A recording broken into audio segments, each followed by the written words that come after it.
Okay, let's get going. Right. So my name is Georgi Kodinov. I am a senior development manager, or what used to be a team lead in the old MySQL days. I have a long history with MySQL, starting in 2006, and well, still happily coding along, I guess. Right. So we are going to talk today about something different. So this is not a brilliant technical achievement. It's a way to basically hunt. So a bit of a different subject. Right. So this is a thing that just demonstrates ideas. It's not there for you to make decisions based on it. It will just demonstrate some options that you can take with MySQL. All right. So, honeypotting. How many of you, please raise your hands if you ever did anything with information security? Great, great, great. So, to quote the book of all knowledge, a honeypot is a computer security mechanism said to detect, deflect, or in some manner counteract attempts of unauthorized use of information system. So basically, I like the definition, and we are going to now examine what these words mean, the one in bold. The bold is mine, actually. All right, so detect. Basically, you have something that people want, and you have an alarm attached to it. So whenever somebody tries to access the honey, you get an alarm. That's detecting. Deflecting is a bit different. You still have the valuable parts, but you once people start trying to get those things, you get them into fairyland. Basically, you show them unicorns, rainbows, well, flags and all. Basically, people think they are doing the real stuff, but they are actually, well, taking a ride in your theme park, pretty much. Right. So, and counteract. This is a bit harsher. There's no unicorns there, just a big old trap. So whenever somebody tries to access the honey, you catch them. That's plain and simple. Okay, so let's do detect with MySQL. Right. So we said already we have the honey and we have the bell. So honey is data. That's easy. I mean, people are after your data when they attack MySQL. They don't want anything else, pretty much. But you need a buzzer. You need to put something that will alarm you when people attack your data. So that's what I'm going to show you now. It's a simple plugin that I wrote. It's probably 20 lines of code. It's an audit log plugin. Those of you that have been to Mark Leeds' session, he was talking about the same kind of plugin. So it's a pretty versatile way of doing things in MySQL. Basically, it reacts to a lot of events inside the server, so we can use it to do pretty much interesting things, a lot of interesting things, actually. Right. So what's the idea? The idea is that if a non-DBA accesses a predefined attractive table, then the plugin will detect that. It will log a special message for the DBA into the error log, and it will start rejecting all further commands. Basically, the alarm is on, and you are in panic mode, and yeah. Right. So it's a couple of lines of code. I will actually show you some of that, and it's pretty easily customizable. This second definition here, it does not have to be that. It can be whatever you like it to do. But well, this is for demonstration purposes only, so it's a good goal. Right. So this is how the code looks. I hope it's not too small. But, okay, so here are the important parts. This is a audit log plugin. This is the panic mode part. So if it is in panic mode and you are not super, then, well, it stops. It blocks you right there. This is the checking part right here. So this is what triggers the condition. It checks whether we are accessing tables and whether we have set up the plugin. So we have a table and a database value. And then if we have those, it checks the values against the table that is being supplied. And if it matches, then it enters panic mode. So in panic mode, it sets the panic mode flag, logs the message, and then, well, tells the server to basically stop executing the current command.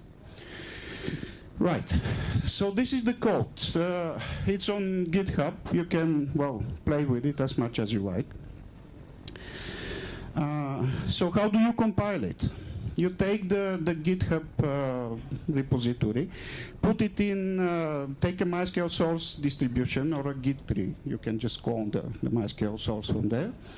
And you put the code that is there, the C file and the CMake file, into this directory, plug in audit tripwire, and then you compile as you normally do. So this will end up with a shared library, the plugin shared library that you can load inside the server. There's more details onto that URL. The process is described in details. You can just, well, follow the steps there. All right, so this is how setting it up looks like. We first lay down the honey. So we basically create a human resources database. It does have to look attractive. So we create a human resource salaries table. And we eventually put some data into it. And then we grant all privileges onto it to pretty much everybody that logged in to the system. This is a special construct here, which applies this privilege to all users, current and future users. Right. So we also set up the buzzer. We install the plugin itself, and we set the table to be the salaries, table name, and the database to be the HR. So basically what this means is that every access to that table will trigger our buzzer. Right, so we have the two components of detection as mentioned already. Okay, so we have some unexpected visitors. Typically, malicious users, they do something that is called lateral movement. So lateral movement is you use some legitimate ways to log into the database or to the object under attack.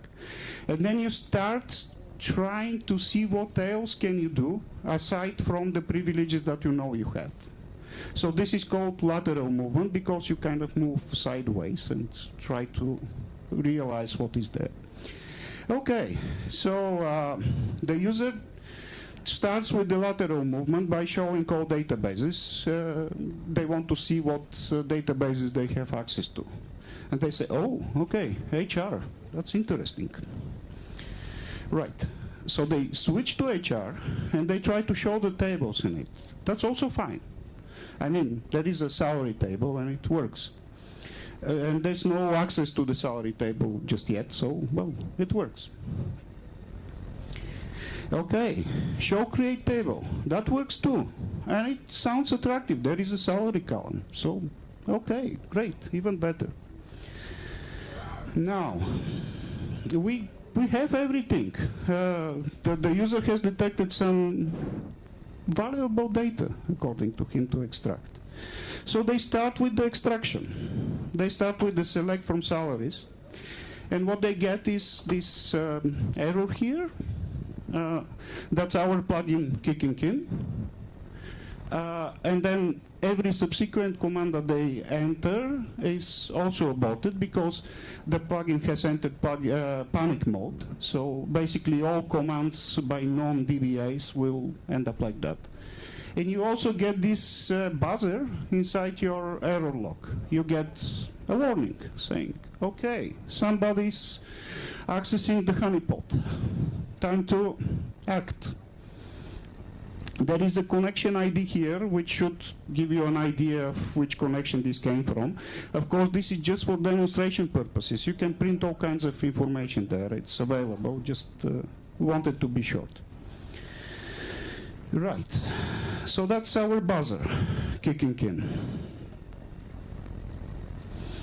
Okay, so now you go in as DBA, you assess the damage, you understand what was done, you eventually have audit logs turned on, so well you have a full record of what happened. And after you are done with all these activities, you want to prime your honeypot again. So what you do is you reset the panic mode, and you are a DBA here as root, as localhost, so you can do that. And then after that, the system enters like the initial state, and it's ready to catch some more, well, flies. All right, and that's all of my talk, really. I hope you enjoyed it. If you have questions, please go ahead. Sir.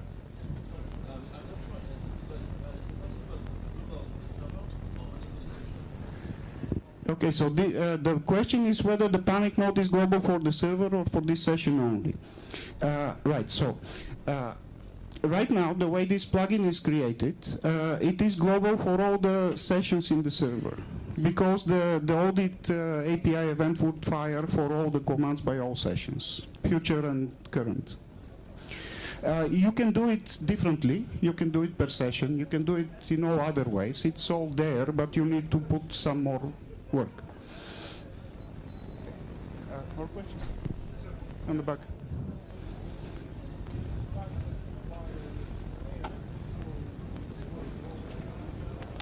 Yes. Yes. Okay, so the question is the following. Whether the tripwire is visible if you do show globals, and is it possible to hide it? Yes, it is visible because it has two system variables. That's how you will see it.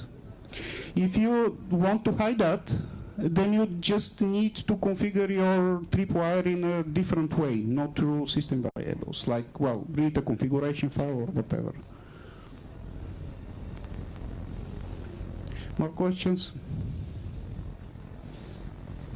No? Okay, we'll finish early then. Great, thank you.